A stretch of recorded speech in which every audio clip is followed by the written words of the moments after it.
નમસ્કાર, યસ ડોક્ટરમાં આપનું સ્વાગત છે. હું છું શિવાની. દર્શક મિત્રો, કેટલાક રોગો એવા છે જે વાતાવરણ બદલાવાથી શરીરમાં ઘર કરી જાય છે, ત્યારે ચોક્કસ પ્રકારનું નિદાન અને સારવાર જરૂરી બની રહે છે.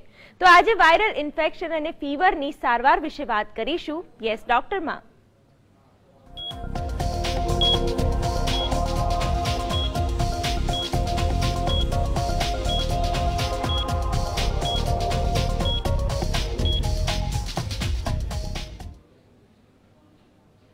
તો આજના વિષય અંગેની માહિતી આપવા આપણી સાથે જોડાયા છે સાલ હોસ્પિટલના ઇન્ટેન્સિવિસ્ટ ડોક્ટર ભાગ્યેશ પંચાલ. જી ડોક્ટર, આપનું સ્વાગત છે. ડોક્ટર, આજે આપણે વાયરલ ફીવર વિશે વાત કરવાના છીએ, ત્યારે તે કયા કારણોથી થાય છે તે વિશે જણાવશો. ચોક્કસ, આપણે વાયરલ ઇન્ફેક્શન વિશે આપણે પહેલા વાત કરીએ છીએ. તો દર્શક મિત્રો, પહેલાં એ જાણવું જરૂરી છે કે ઇન્ફેક્શન શું છે. નોર્મલી ભાષામાં આપણે દરરોજ જોઈએ છીએ કે ઇન્ફેક્શનની આપણે વાતો કરતા હોઈએ છીએ, ચેપની વાતો કરતા હોઈએ છીએ. તો ઇન્ફેક્શન શું છે એ જાણવું આપણા માટે જરૂરી છે. તો આપણે જણાવ્યું કે ઇન્ફેક્શન એટલે કે ચેપ કહેવાય નહીં. હવે શેના કારણે થાય છે? તો જેમ આપણે સૃષ્ટિ પર રહીએ છીએ, માણસો રહે છે, વિવિધ પ્રકારના પ્રાણીઓ સૃષ્ટિ પર રહે છે, તેવી રીતે ઘણા બધા જીવો એવા છે કે જે આપણી પૃથ્વી પર રહેતા હોય છે, પરંતુ આપણે તેને નરી આંખે દેખી શકતા નથી. આ જીવોને આપણે સૂક્ષ્મ જીવોના નામથી ઓળખીએ છીએ. આ જીવાણુઓ બધી જ જગ્યાએ રહેલા હોય છે. આપણા શરીર પર રહેલા હોય છે, આપણા આજુબાજુની વસ્તુઓ પર રહેલા હોય છે, વાતાવરણમાં રહેલા હોય છે, દરેકે દરેક જગ્યાએ રહેલા હોય છે, હવામાં રહેલા હોય છે. આ સૂક્ષ્મ જીવો એવા છે કે જેને આપણે નરી આંખે જોઈ શકતા નથી. જનરલી કોઈપણ માણસને ચેપ લાગી શકતો નથી, કારણ કે આપણા શરીરમાં આપણી ચામડી આપણું એક બેરિયર ગણાય છે, જેના કારણે બહારનું કોઈપણ જીવ, કોઈપણ સૂક્ષ્મજીવ આપણા શરીરમાં પ્રવેશી શકતું નથી. પરંતુ ક્યારેક એવું થાય કે આપણા શરીરમાં કોઈ ઘા લાગ્યો હોય, કોઈ ચેપ વાગ્યું હોય, ચામડી કોઈ જગ્યાએથી ફાટી ગઈ હોય, અથવા તો આપણા નાકમાંથી, એટલે કે આપણું જે શ્વસન તંત્ર છે તેનો જે માર્ગ છે, નાકમાંથી, મોઢામાંથી અથવા તો બીજી કોઈ પણ જગ્યાએથી આ પ્રકારના સૂક્ષ્મજીવોને આપણા શરીરમાં પ્રવેશવાનો રસ્તો મળી જાય, ત્યારે આ સૂક્ષ્મજીવો આપણા શરીરમાં પ્રવેશીને ત્યાં તેઓ ગ્રો કરતા હોય છે. એટલે કે તેઓ તેમની સંખ્યા ત્યાં વધારતા હોય છે, તેઓ ત્યાં ઉછેરતા હોય છે. જ્યારે આ સૂક્ષ્મજીવો આપણા શરીરમાં જઈને તેઓ પોતે ઉછરીને આપણા શરીરને કોઈ ભાગને નુકસાન કરે, ત્યારે તેઓ જીવોના કારણે આપણને ઇન્ફેક્શન થયું છે તેવું કહેવામાં આવે છે. તો આ પ્રકારનું ઇન્ફેક્શન વિવિધ પ્રકારના સૂક્ષ્મજીવોના કારણે થાય છે. મુખ્યત્વે તેમાં જોઈએ તો બેક્ટેરિયાસ અને વાયરસ તેમજ કૃમિ, આ પ્રકારના 3 સૂક્ષ્મજીવોને આપણે અલગ અલગ વર્ગીકરણ કરવામાં આવ્યું છે. આ બેક્ટેરિયા, વાયરસ અને કૃમિના કારણે આપણા શરીરમાં વિવિધ પ્રકારના ઇન્ફેક્શન, એટલે વિવિધ પ્રકારના ચેપ થવાની શક્યતા રહેલી હોય છે. તેઓનું વર્ગીકરણ તેઓની રચના પ્રમાણે તેમજ તેઓ કેવી રીતે આપણા શરીરને નુકસાન કરે છે તે પ્રમાણે વર્ગીકરણ કરવામાં આવ્યું છે. વાયરસ એક ખૂબ જ માઇક્રો ઓર્ગેનિઝમ કહેવાય છે કે જેઓને નરી આંખે જોઈ શકતા નથી, તેઓને જોવા માટે વિવિધ પ્રકારના ઉપકરણોની જરૂર પડતી હોય છે, અને તે લોકોના જે ઇન્ફેક્શન, એટલે કે તે લોકોના રોગો છે તે પણ અલગ અલગ પ્રકારના હોય છે. જી બિલકુલ. ડોક્ટર, અત્યારે આબોહવામાં ઘણા બધા પરિવર્તનો આવી રહ્યા છે. લગભગ 3 સિઝનનો આપણે એક સાથે અનુભવ કરી રહ્યા છીએ, ત્યારે આવી સિઝનમાં કયા કયા રોગો થતા હોય છે, કયા કયા ઇન્ફેક્શન્સનો સમાવેશ થાય છે તે વિશે જણાવશો. જે આપણે વાયરલ ઇન્ફેક્શનની વાત કરીએ છીએ તેમાં વિવિધ પ્રકારના ઇન્ફેક્શનો આવતા, અલગ અલગ પ્રકારના વાયરસ હોય છે. ઘણી નોર્મલી આપણે જો જોવા જઈએ તો 100 થી 1000 પ્રકારના વાયરસો હોય છે કે જે આપણા વાતાવરણમાં, આપણા શરીરમાં રહેલા હોય છે. સામાન્ય જો ફ્લૂની જ વાત કરીએ તો ફ્લૂ જેના કારણે થાય છે, જે વાયરસના કારણે થાય છે, તે નોર્મલી આપણા નાકમાં, આપણા મોઢામાં તેમજ આપણા જે શ્વસન તંત્રનો ભાગ છે તેમાં રહેલો હોય છે. આ પ્રકારના વાયરસ નોર્મલી આપણે જોઈએ છીએ કે જે ઠંડુ વાતાવરણ હોય તેમાં તે પ્રકારના વાયરસ વધારે ગ્રો થતા હોય છે, તેઓ વધારે સક્ષમ થતા હોય છે. જ્યારે આ પ્રકારના વાયરસ આપણા શરીરમાં પ્રવેશે ત્યારે તે એક પ્રકારનો ચોક્કસ પ્રકારનું ઇન્ફેક્શન થતા હોય છે, જેને આપણે ફ્લૂથી ઓળખીએ છીએ. આ પ્રકારના વાયરસ નોર્મલી એક માણસમાંથી બીજા માણસમાં ફેલાઈ શકતા હોય છે, ખાંસી દ્વારા, છીંક દ્વારા, અથવા તો આ વાયરસ જ્યાં રહેલો હોય તે ભાગને આપણે અડીને આપણા શરીરને અડીએ ત્યારે આ પ્રકારના વાયરસ આપણા શરીરમાં પ્રવેશી શકે છે. તો દરેકે દરેક વાયરસ જે હોય છે તે ચોક્કસ પ્રકારના વાતાવરણમાં ગ્રો થતા હોય છે. મોટાભાગના વાયરસ આપણે જોઈએ છીએ કે ઠંડીના ઋતુમાં, એટલે કે જ્યારે શિયાળો હોય ત્યારે આ પ્રકારના વાયરસ વધારે ગ્રો થતા હોય છે. તેના કારણે શિયાળામાં આ પ્રકારના ઇન્ફેક્શન થવાની શક્યતા થોડીક વધારે રહેલી હોય છે. બિલકુલ. ડોક્ટર, આગળ વાત કરીએ તો આ રોગોને ક્યારેક સામાન્ય રીતે લઈ લેવાતા હોય છે, ત્યારે તેનું યોગ્ય નિદાન શું હોઈ શકે અને તે કેટલું આવશ્યક છે તે વિશે જણાવશો. ચોક્કસથી. આપણે જોઈએ છીએ કે જે ફ્લૂની વાત કરીએ છીએ આપણે, કે વાયરલ ઇન્ફેક્શનની વાત કરીએ છીએ, નોર્મલી આ પ્રકારના વાયરલ ઇન્ફેક્શન અલગ અલગ અંગોને નુકસાન કરતા હોય છે. ફ્લૂ, જે આપણે રેસ્પિરેટરીની વાત કરીએ કે ફ્લૂના વાયરસ હોય, બીજા નિમોનિયાના વાયરસ હોય છે, તેઓ આપણા ફેફસાને અસર કરતા હોય છે. મોટાભાગે 100માંથી આપણે વાત કરીએ તો 70, 80, 90% વ્યક્તિઓમાં જે આ વાયરલની વાત કરીએ, કોમન ફ્લૂની વાત કરીએ, તે જનરલી કોઈ પ્રકારનું મોટું નુકસાન કરતા હોતા નથી.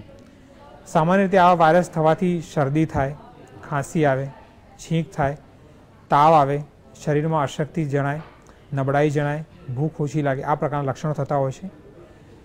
આપણે શરીરની કોઈપણ ઇન્ફેક્શન જ્યારે બહારથી લાગે ત્યારે આપણા શરીરની રોગ પ્રતિકારક શક્તિ એવી હોય છે કે તે આ પ્રકારના વાયરસ સામે લડવા માટે સક્ષમ હોય છે. જ્યારે પણ આવું કોઈ ઇન્ફેક્શન આપણા શરીરમાં દાખલ થાય ત્યારે ચોક્કસ પ્રકારના શ્વેતકણો આપણા શરીરમાં તેનું પ્રોડક્શન વધી જાય છે. જેઓ આ વાયરસ સામે રક્ષણ આપે છે તેઓ આ વાયરસ સામે લડતા હોય છે.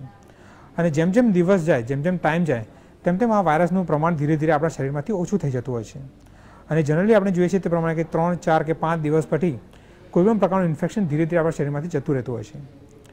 પરંતુ કેટલાક કિસ્સાઓમાં જ્યારે એવું થાય કે આપણા શરીરની રોગ પ્રતિકારક શક્તિ નબળી હોય, બીજા કોઈ રોગો આપણા શરીરમાં, જેમ કે અમુક લોકો ડાયાબિટીસ ધરાવતા હોય, બ્લડ પ્રેશર ધરાવતા હોય, ચોક્કસ પ્રકારની દવાઓ જેમને ચાલતી હોય, સ્ટીરોઇડ લેતા હોય, અથવા તો તેમ કહીએ કે નાના બાળકો હોય કે જેઓમાં રોગ પ્રતિકારક શક્તિ નોર્મલી કરતાં ઓછી હોય, મોટી ઉંમરની વ્યક્તિઓ કે જે લોકોમાં પણ રોગ પ્રતિકારક શક્તિ ઓછી હોય, તેવી વ્યક્તિઓમાં આ પ્રકારનું ઇન્ફેક્શન થોડુંક વધારે ઉગ્ર સ્વરૂપ ધારણ કરે છે. એટલે કે નોર્મલ કરતાં તે પ્રકારના ઇન્ફેક્શન વધારે ગ્રો થાય છે, જેના કારણે તેઓ ફેફસામાં એન્ટર થાય, ફેફસામાં જેને કફ કરે, ન્યુમોનિયા થઈ શકે, તેમજ બીજા અંગોમાં પણ જેને બીજા અંગોમાંને પણ તેઓ નુકસાન પહોંચાડી શકે છે. એટલે તકેદારી આપણે ત્યારે રાખવી પડે કે જ્યારે કોઈપણ પ્રકારનું ઇન્ફેક્શન આપણા શરીરમાં દાખલ થાય ત્યારે તેના લક્ષણો આવતા હોય છે. સામાન્ય લક્ષણોની આપણે વાત કરી કે તાવ આવવો, ખાંસી થવી, ઉધરસ થવી, તેમજ અશક્તિ થવી, તે તેના સામાન્ય અને પ્રારંભિક લક્ષણો હોય છે.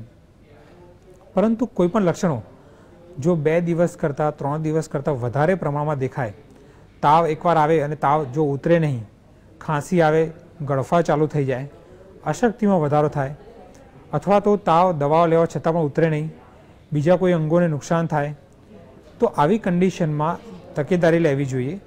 ઘરે બેસીને તેની સારવાર ન કરવી જોઈએ, નિષ્ણાતની સલાહ લેવી જોઈએ. જરૂર પડે તો ચોક્કસ પ્રકારની એન્ટીબાયોટિક અથવા તો ચોક્કસ પ્રકારની દવાઓ આપણા ડૉક્ટરને લખી આપે તે પ્રમાણે તેનો કોર્સ કરવો જોઈએ, અને તે કોર્સ નિયત પ્રમાણે જે પ્રમાણે કીધું હોય તે પ્રમાણે આપણો પૂરો કરવો જોઈએ. આ પ્રકારની તકેદારી લેવાથી જ ઇન્ફેક્શનને આપણે કાબૂમાં લઈ શકીશું, અને તેને જો શરીરમાં આવ્યું હોય તો તેને ચોક્કસ પ્રમાણે આપણે સારવાર કરી શકીશું. બિલકુલ ડૉક્ટર, આપણે સારવાર વિશે વાત કરી, પરંતુ રેગ્યુલર ઇન્ટરવલ પર ચેકઅપ કરાવવા કેટલા અનિવાર્ય છે અને તે વિશે જાગૃત રહેવું કેટલું જરૂરી છે, જેનાથી આ પ્રકારના ઇન્ફેક્શન્સને ટાળી શકાય છે? રેગ્યુલર ઇન્ટરવલ દરેકે દરેક વ્યક્તિને જરૂર નથી હોતી, કારણ કે ઇન્ફેક્શન લાગવાની શક્યતા દરેક વ્યક્તિઓમાં હોય છે. પરંતુ ચોક્કસ હું એવું કહીશ કે બાળકોમાં, વૃદ્ધોમાં, અને ખાસ કરીને કે જે વ્યક્તિઓ ડાયાબિટીસ ધરાવતા હોય, જે વ્યક્તિઓને કોઈ ચોક્કસ પ્રકારની સ્ટીરોઇડની અથવા તો કોઈ ઇમ્યુનોસપ્રેશન દવાઓ ચાલતી હોય, જે લોકો કિડનીના દર્દીઓ છે, જે લોકો લીવરના દર્દીઓ છે, આ બધા દર્દીઓની વાત કરીએ તો તે લોકોમાં ઇન્ફેક્શન થવાની, કોઈપણ પ્રકારના ઇન્ફેક્શન થવાની સંભાવના બીજા વ્યક્તિઓ કરતાં વધારે રહેલી હોય છે. તેથી આ પ્રકારની વ્યક્તિઓએ નિયમિતપણે તેમના જે ડિસીઝ છે, તેમના જે રોગો છે તેનું કંટ્રોલ રાખવું જોઈએ, તેનું નિયમન રાખવું જોઈએ. તેમજ કોઈપણ પ્રકારના લક્ષણો જણાય, જેમ કે તાવ આવો, ખાંસી આવી, યુરિન ઓછું થઈ જવું, અથવા તો અશક્તિ વધારે લાગવી, અથવા તો શુગરનું પ્રમાણ વધારે રહેવું, આવું કોઈપણ પ્રકારના લક્ષણો જણાય તો વહેલી તકે ડૉક્ટરને જઈને તેનું નિદાન કરાવવું જોઈએ, તેમજ તેની સારવાર ચાલુ કરી દેવી જોઈએ. જી બિલકુલ ડૉક્ટર, વાયરલ ઇન્ફેક્શનને કારણે કેટલીક એલર્જી પણ સર્જાતી હોય છે, તો તે વિશે માહિતી આપશો? ક્યારેક છીંકાછીંક થતી હોય છે, છીંકો આવતી હોય છે દસ્તના કારણે, તે વિશે માહિતી આપશો કે એલર્જી કઈ રીતે થતી હોય છે અને કઈ કઈ એલર્જીનો સમાવેશ થાય છે તેમાં? એટલે ઇન્ફેક્શન એટલે બેઝિકલી જ્યારે પણ આપણે જોયું છે કે કોઈપણ પ્રકારનું ઇન્ફેક્શન આપણા શરીરમાં દાખલ થાય ત્યારે આપણા શરીરની જે સિસ્ટમ જે કહેવાય, મેં તમને કહ્યું તે પ્રમાણે કે શ્વેતકણો આપણા શરીરમાં હોય છે કે જે આપણા શરીરમાં સૈનિક તરીકે કામ કરતા હોય છે, સોલ્જર્સ તરીકે કામ કરતા હોય છે. બહારથી કોઈપણ ઇન્ફેક્શન જ્યારે આપણા શરીરમાં દાખલ થાય, ભલે શ્વાસોશ્વાસમાંથી ક્રિયામાંથી દાખલ થાય કે આપણા પેટમાંથી દાખલ થાય, ત્યારે આ પ્રકારના સોલ્જર્સ જે આપણે વાત કરીએ છીએ, આ પ્રકારના કણોનું પ્રમાણ શરીરમાં વધી જતું હોય છે. તે એ ઇન્ફેક્શન સામે લડવાની આપણે ક્ષમતા પૂરી પાડે છે, અને તેના કારણે આપણે જે જોઈએ છે કે છીંક આવી, ઉધરસ આવી અથવા તો તાવ આવો, આ દરેકે દરેક આપણા રિએક્શન એટલે કે આપણા શરીરની લડવાના કારણે આ પ્રકારના સિમ્પટમ્સ આપણે જોવા મળતા હોય છે. ઘણી બધી કેસીસમાં આપણે જોઈએ છીએ કે અસ્થમા હોય છે, COPDના કેસીસ હોય છે, તે લોકોને કારણે જે લોકો પહેલેથી એલર્જીની સંભાવના ધરાવતા હોય એ લોકોમાં આ પ્રકારના ઇન્ફેક્શન લાગવાનું પ્રમાણ વધારે રહેલું હોય છે. તેથી આ વ્યક્તિઓમાં વારે વારે ઇન્ફેક્શન લાગવાની શક્યતા હોય છે. તે લોકોએ વિવિધ પ્રકારની જે દવાઓ આવતી હોય છે તે દવાઓનું નિયમિત રીતે સેવન કરવું જોઈએ, વિવિધ પ્રકારના ડૉક્ટરને બતાવવું જોઈએ, જેથી એલર્જીવાળા કેસીસમાં આ પ્રકારના ઇન્ફેક્શન લાગવાની શક્યતા ઓછી થઈ જતી હોય છે. જી બિલકુલ. ડૉક્ટર, ઋતુ પ્રમાણે કેટલાક લોકોને રોગો થતા હોય છે, ઇન્ફેક્શન્સ થતા હોય છે, તો આવા પ્રકારના લોકોએ, આવા પ્રકારના દર્દીઓએ કયા પ્રકારની સાવચેતી રાખવી જોઈએ ઋતુ બદલાવાની સાથે, તે વિશે જણાવશો. જેમ મેં તમને કહ્યું તે પ્રમાણે કે વાયરલ ઇન્ફેક્શન હોય, બેક્ટેરિયલ ઇન્ફેક્શન હોય, આ પ્રકારના ફ્લૂના ઇન્ફેક્શન લાગવાની શક્યતા મોટાભાગે આપણે જોઈએ છીએ તે પ્રમાણે શિયાળામાં એટલે કે ઠંડી ઋતુમાં વધારે થતી હોય છે.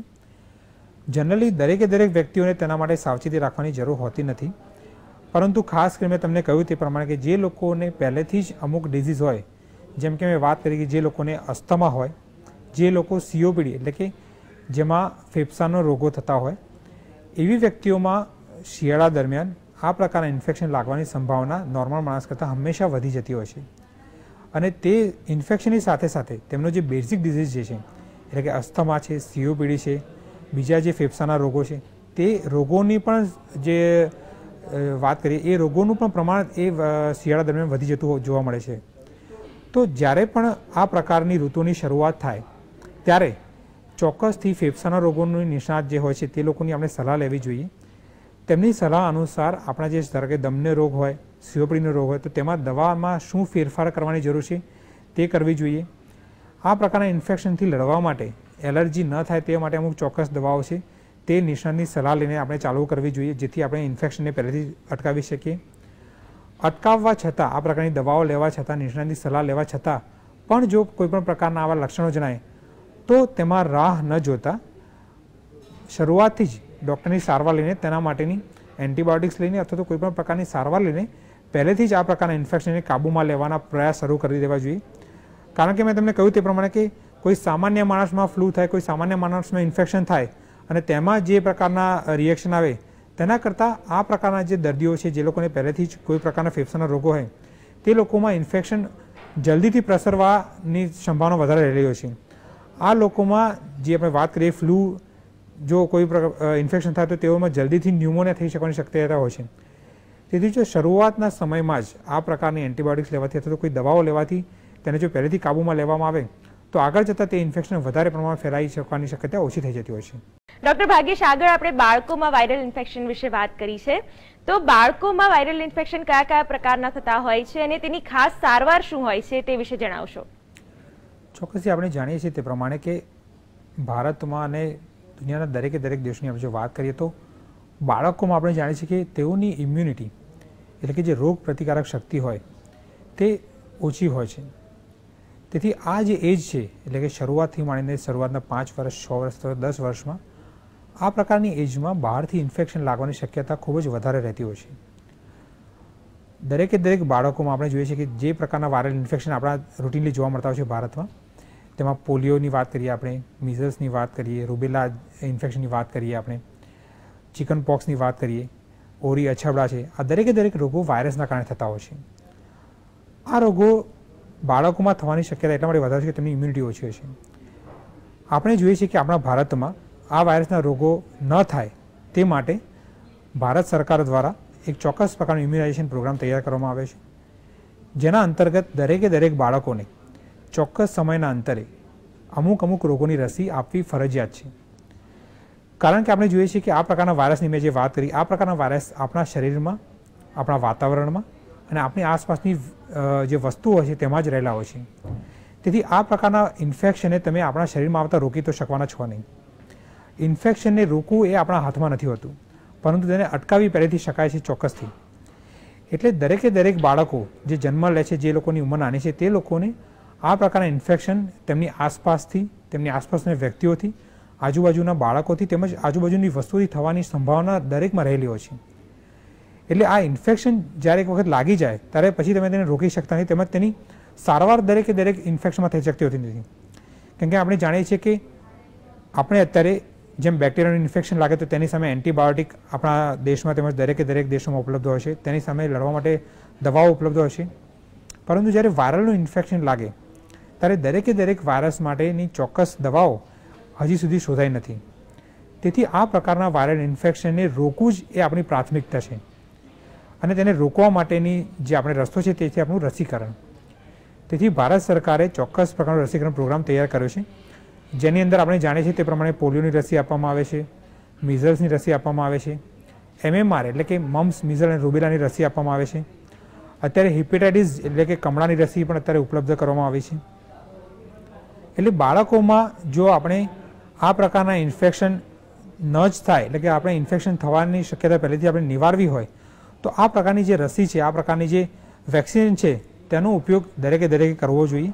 દરેક બાળકોએ જેઓ ભલે ગામડામાં રહેતા હોય, શહેરમાં રહેતા હોય અથવા કોઈ પણ જગ્યાએ રહેતા હોય, જો ચોક્કસ સમયના અંતરે જે પ્રમાણે ભારત સરકારે નક્કી કર્યું છે તે સમયના અંતરે દરેક બાળકને આ પ્રકારની રસી ચોક્કસ સમયના અંતરે આપવામાં આવે તો આ પ્રકારના રોગ થવાની સંભાવના ચોક્કસથી ઘટી શકાય છે અને ચોક્કસથી હું એમ કહું છું કે નહિવત કરી શકાય છે, તે ચોક્કસ છે. જી બિલકુલ. ડોક્ટર, આપે કમળાનો ઉલ્લેખ કર્યો ત્યારે હિપેટાઇટિસનું પ્રમાણ પણ વધારે જોવા મળતું હોય છે અને કમળો પણ એક વાયરસજન્ય રોગ છે, તો તેની શું સારવાર છે, તેની માટે કઈ રસી અવેલેબલ છે તે વિશે જણાવશો. ચોક્કસથી આપણે જાણીએ છીએ કે કમળો એટલે કે જેને આપણે હિપેટાઇટિસ કહીએ છીએ, વાયરલ હિપેટાઇટિસ કહીએ છીએ, તે હિપેટાઇટિસ A, B, C ચોક્કસ પ્રકારના વાયરસ છે, તેના કારણે આપણે કમળો થતો હોય છે. આ પ્રકારના વાયરસ આપણા શરીરમાં વિવિધ જગ્યાથી એન્ટર થતા હોય છે. નોર્મલી આપણે જે જોઈએ છીએ અત્યારે કે જે હિપેટાઇટિસ એનું પ્રમાણ અત્યારે વારે આપણે જોઈએ છીએ કે તે પ્રકારના વાયરસ ખોરાકમાંથી અને દૂષિત પાણીમાંથી આપણા શરીરમાં પ્રવેશતા હોય છે અને તે આપણા પેટમાંથી થઈને, આપણા આંતરડામાંથી થઈને લીવર સુધી પહોંચતા હોય છે અને લીવરમાં જઈને તે કમળાના વાયરસ લીવરને નુકસાન કરતા હોય છે અને તેના કારણે કમળો થવો, જોન્ડિસ થવો, જે પણ આપણે કહેતા હોય છે તેનું પ્રમાણ વધતું હોય છે. આ પ્રકારના હિપેટાઇટિસના કારણે લીવર ખરાબ થતું હોય છે અને તેની સારવાર મેં તમને કહ્યું તે પ્રમાણે કે આ પ્રકારના વાયરસની ચોક્કસ સારવાર હોતી નથી, પરંતુ તેના કારણે જે લક્ષણો હોય છે તેને આપણે નિવારી શકીએ છીએ. ઘણી જગ્યાએ આપણે જોઈએ છીએ કે હિપેટાઇટિસ જે લોકોમાં થતો હોય છે તેના માટે આપણે રસી ઉપલબ્ધ હોય છે. નાના બાળકોમાં આપણે જોઈએ કે નાના બાળકોમાં હિપેટાઇટિસ ન થાય તેના માટે આપણે રસી આપી શકીએ છીએ. ચોક્કસ પ્રકારના વ્યક્તિઓ, મેં કહ્યું તે પ્રમાણે કે આ પ્રકારના વાયરસ એક તો ખોરાકમાંથી આપણા શરીરમાં દાખલ થાય છે, તેમજ કોઈ પ્રકારના ઇન્જેક્શન્સ લેવાથી, ઘણી વખતે બ્લડ લેવાથી પણ આપણા શરીરમાં દાખલ થઈ શકે છે. તો ચોક્કસ પ્રકારની વ્યક્તિઓ કે જે વ્યક્તિઓને હોસ્પિટલમાં કામ કરતી હોય, ડૉક્ટરો હોય, નર્સો હોય, કે જે લોકો હોસ્પિટલમાં કામ કરતા હોય, જેઓને આ પ્રકારના ઇન્જેક્શન સાથે કામ કરવું પડતું હોય, જેઓને ઇન્જેક્શનથી કોઈ પ્રકારની ઈજા થવાની સંભાવના રહેતી હોય, તેવી વ્યક્તિઓ આ પ્રકારના વાયરસ આપણા શરીરમાં ન દાખલ થાય તેના માટે ચોક્કસ પ્રકારની વેક્સિન્સ ઉપલબ્ધ હોય છે, તે વેક્સિન્સ લેવી પડતી હોય છે. તો તે વેક્સિન લેવાથી આ પ્રકારના ઇન્ફેક્શન આપણે કાબૂમાં કરી શકીએ છીએ. તે ઉપરાંત જો આ પ્રકારના વાયરલ હિપેટાઇટિસ થતા હોય તેઓમાં ચોક્કસ દવાઓ આવે છે, તે દવાઓ લેવાથી પણ આ પ્રકારના ઇન્ફેક્શનની સારવાર કરી શકાય છે.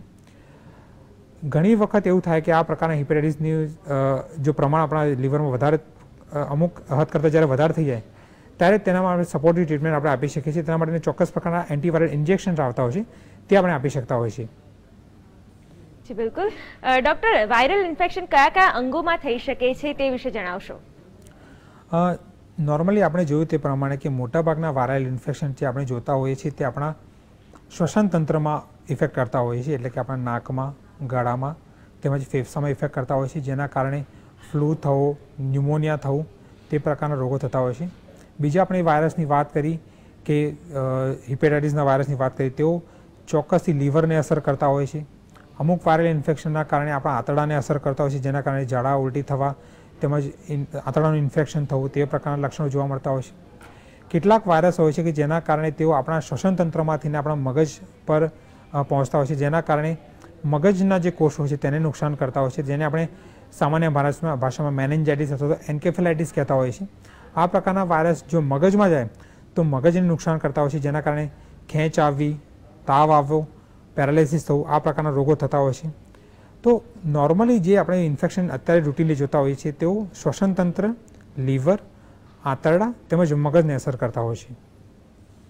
જી બિલકુલ. ડૉક્ટર, આગળ આપે ફેફસામાં જે ફેફસાની સમસ્યા હોય છે તેવા દર્દીઓમાં ઇન્ફેક્શનનું પ્રમાણ વધારે દેખાય છે તેવું જણાવ્યું છે, તો તેમની માટે શું ખાસ સારવાર છે અને કઈ રસી તેની માટે અવેલેબલ છે તે વિશે જણાવશો. ચોક્કસથી હું કહીશ કે જેટલા પણ દર્દીઓ અત્યારે અસ્થમાના છે, જેટલા પણ દર્દીઓ અત્યારે સીઓપીડીના વાત કરું તો જેટલા પણ દર્દીઓ અત્યારે શ્વસન તંત્રના રોગોથી પીડાય છે, આપણે જોઈએ છીએ કે સ્મોકિંગ આપણા ભારતમાં, એશિયામાં, દુનિયામાં ખૂબ જ વધારે રીતે ફેલાયેલું છે અને મોટાભાગે સ્મોકિંગના કારણે ફેફસાના રોગો લાંબા ગાળે જોવા મળતા હોય છે. એક વખત આ રોગ થઈ જાય, એક વખત ફેફસાનો રોગ સ્મોકિંગના કારણે થઈ જતો હોય તેના પછી તેને અટકાવવો ખૂબ જ મુશ્કેલ છે. આપણે તેને નિવારી શકતા નથી, પરંતુ તેને કંટ્રોલમાં રાખવો પડતો હોય છે. અને જ્યારે પણ આ પ્રકારના ફેફસાના કોઈ પણ રોગ થાય, અસ્થમા, સીઓપીડી અથવા તો બીજા કોઈ પણ પ્રકારના રોગો ફેફસામાં થાય, ત્યારે તેવા વ્યક્તિઓમાં મેં કહ્યું તે પ્રમાણે કે ઇન્ફેક્શન થવાની સંભાવના બીજી બધી વ્યક્તિઓ કરતાં ખૂબ જ વધારે થઈ જતું હોય છે. અને વારે વારે જો આ પ્રકારનું ઇન્ફેક્શન લાગે ફેફસામાં, તો તેના કારણે તે પ્રકારના ફેફસા સમયાંતરે બગડવાની શક્યતા વધારે રહેલી હોય છે. તેથી આ પ્રકારના વ્યક્તિઓમાં ઇન્ફેક્શનને રોકવું ખૂબ જ અગત્યનું થઈ પડતું હોય છે. નોર્મલી આપણે જોતા હોઈએ છીએ કે જ્યારે પણ શિયાળાની ઋતુ હોય ત્યારે ફ્લૂના વાયરસ આપણે જોતા હોઈએ છીએ કે જો ઇન્ફ્લુએન્ઝાની વાત કરીએ આપણે, ઇન્ફ્લુએન્ઝા તેમજ ન્યુમોકોકલ જે વાયરસ હોય છે, ન્યુમોકોકલ બેક્ટેરિયાસ હોય છે, તેના કારણે આ પ્રકારના ઇન્ફેક્શન મોટાભાગે જોવા મળતા હોય છે. તો આ પ્રકારની વ્યક્તિઓમાં આ પ્રકારના ઇન્ફેક્શન ન લાગે તે માટે ચોક્કસ પ્રકારની વેક્સિન્સ અને ચોક્કસ પ્રકારની રસી ઉપલબ્ધ હોય છે. જો આ પ્રકારની રસી નિયમિતપણે અને સમયાંતરે ડૉક્ટરની સલાહ મુજબ લેવામાં આવે તો આવી વ્યક્તિઓમાં આ પ્રકારના ઇન્ફેક્શન થવાની સંભાવના ખૂબ જ ઓછી થઈ જાય છે. એક પ્રકારે તેમ કહું તો આ પ્રકારના વ્યક્તિઓમાં આ પ્રકારના ઇન્ફેક્શન સામે લડવાની સંભાવના રોગ પ્રતિકારક શક્તિ વધારે રહેલી હોય છે. તેથી આ જેટલા પણ દર્દીઓ હોય છે જે લોકોને ફેફસાના રોગો થયેલા હોય છે તે લોકોએ શિયાળાની ઋતુના પહેલાં આ પ્રકારની વેક્સિન ડૉક્ટરની સલાહ મુજબ લેવી જોઈએ. તેથી આ પ્રકારના ઇન્ફેક્શનને આપણે એ સમય દરમિયાન રોકી શકીએ. બિલકુલ. ડૉક્ટર ભાગ્યેશ, તમે રસીની તો વાત કરી, પરંતુ રોગ પ્રતિકારક શક્તિ આનું મોટું કારણ છે કે વાયરલ ઇન્ફેક્શન શરીરમાં ઘર કરી જાય છે. ત્યારે રોગ પ્રતિકારક શક્તિ વધે એના માટે કયા પ્રકારની ડાયટ ફોલો કરવી જોઈએ, કયા પ્રકારની કાળજી રાખવી જોઈએ તે વિશે જણાવશો. ચોક્કસથી રોગ પ્રતિકારક શક્તિ વધારવી આપણા સૌની ફરજ હોય છે. જે પણ વ્યક્તિ હોય, રોગ પ્રતિકારક શક્તિ ઓછી થવા માટે આ પ્રકારના, જે મેં તમને કહ્યું કે આ બધા જ પરિબળો અસર કરતા હોય છે. જેમ કે અસ્થમા હોવ, સીઓપીડી હોવ, શ્વસન તંત્રના બીજા બધા રોગો હોવા, ડાયાબિટીસ હોવ, ડાયાબિટીસના કારણે પણ આપણા શરીર રોગ પ્રતિકારક શક્તિ ઓછી થઈ જતી હોય છે. તેમજ મેં તમને કહ્યું તે પ્રમાણે કે વિવિધ દવાઓ ચાલતી હોય, સ્ટીરોઇડ ચાલતા હોય, ઇમ્યુનોસપ્રેશન ડ્રગ્સ ચાલતી હોય, એવી વ્યક્તિઓમાં પણ રોગ પ્રતિકારક શક્તિ ઓછી જોવા મળતી હોય છે. તેમજ મેં કહ્યું તે પ્રમાણે કે નાના બાળકોમાં તેમજ મોટી ઉંમરની વ્યક્તિઓમાં પણ રોગ પ્રતિકારક શક્તિ ઓછી જોવા મળતી હોય છે. આવી કન્ડિશનમાં આપણે prevention is better than cure એ આપણે કહીએ છીએ. તેવી વ્યક્તિઓમાં જો ખોરાકની વાત કરીએ તો ખોરાકમાં આ દરેકે દરેક વ્યક્તિઓએ ખૂબ જ પુષ્કળ પ્રમાણમાં પ્રવાહી લેવું જોઈએ. જેટલું બને તેટલું પ્રવાહી આપણા શરીરમાં જશે તેટલી જ આપણી રોગ પ્રતિકારક શક્તિ વધારે રહેતી હોય છે. તો પુષ્કળ પ્રમાણમાં પ્રવાહી લેવું જોઈએ. ખોરાકમાં લીલા શાકભાજી, જેમાં વિટામિન સી વધારે હોય છે એવા લીલા શાકભાજી તેમજ ફળોનું પ્રમાણ વધારવું જોઈએ. કઠોળ વધારે લેવા જોઈએ. ચરબીયુક્ત આહાર ઓછો લેવો જોઈએ. જે આપણે જોઈએ છીએ નોર્મલી આપણે સામાન્ય પ્રમાણમાં પણ અત્યારે ચરબીનો જે ખોરાક હોય છે વધારે લેતા હોય છે. ફાસ્ટ ફૂડની અત્યારે આપણે જોઈએ છીએ કે ખૂબ જ વધારે પ્રમાણમાં અત્યારે આપણા જમાનામાં જોવા મળે છે. તો ફાસ્ટ ફૂડનું પ્રમાણ ખૂબ જ ઓછું કરવું જોઈએ, કારણ કે તેના કારણે આપણા શરીરમાં ન્યુટ્રિશન નથી જતું, પરંતુ એક પ્રકારનું ચરબીનું પ્રમાણ વધતું હોય છે. અને આ પ્રકારના ખોરાકના કારણે પણ ઇન્ફેક્શનની સંભાવના વધી જતી હોય છે. તો બની શકે તેટલું પ્રવાહી, લીલા શાકભાજી, ફળો, કઠોળનું પ્રમાણ આપણા શરીર ખોરાકમાં વધે તેનું ધ્યાન રાખવું જોઈએ.